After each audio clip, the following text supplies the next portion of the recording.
Question number 12 में क्या बोला गया है कि एक ट्राइंगल है ए बी सी जो सर्कमस्क्राइब कर रहा है किसी सर्कल को जिसकी रेडियस है 4 सेंटीमीटर और जो पॉइंट ऑफ कांटेक्ट है वो डी है और वो बीसी पे है। बीसी को दो पार्ट्स में डिवाइड कर रहा है, एक 8 सेंटीमीटर है, एक 6 सेंटीमीटर है।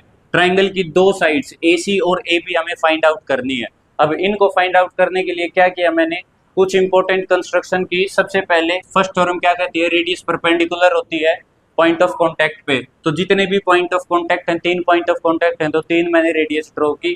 फिर उसके बाद सेकंड थ्योरम, एक्सटर्नल पॉइंट से जो टेंजेंट्स ड्रॉ किए जाते हैं उनकी लेंथ इक्वल होती है। अगर ये 6 है तो ये भी 6 हो गया, ये 8 है तो ये भी 8 हो गया, इसका हमें पता नहीं तो ये x मान लिया, ये भी x मान लिया।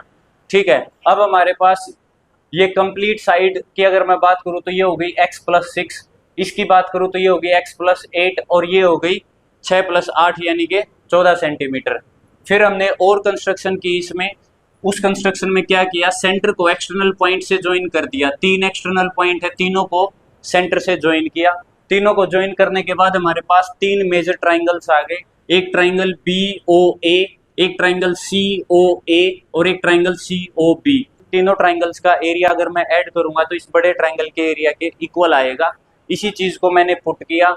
बड़े ट्राइंगल का एरिया मैंने निकाला हीरोन्स फॉर्मूला का यूज करके, सिर्फ यहाँ तक मैंने इसको छोड़ दिया। उसके बाद फिर ये 3 ट्राइंगल्स हैं जिनमें ये बड़ा ट्राइंगल डिवाइड हुआ है, इन तीनों का एरिया मैंने अलग अलग करके निकाला 1/2 बेस इंटू हाइट यूज करके। एक ट्राइंगल का एरिया आएगा 28, एक का 2x + 16, एक का 2x + 12।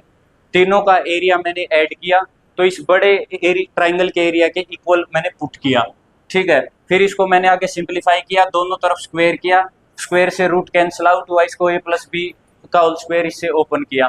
फिर उसके बाद ये मेरे पास इक्वेशन आ जाएगी। फिर सेम वेरिएबल्स को सब्ट्रैक्ट किया, ठीक है, कांस्टेंट्स को कांस्टेंट में से सब्ट्रैक्ट किया। फिर ये आ गया हमारे पास 32x² + 224x - 3136 = 0। ये इतनी इक्वेशन आ जाएगी आपके पास।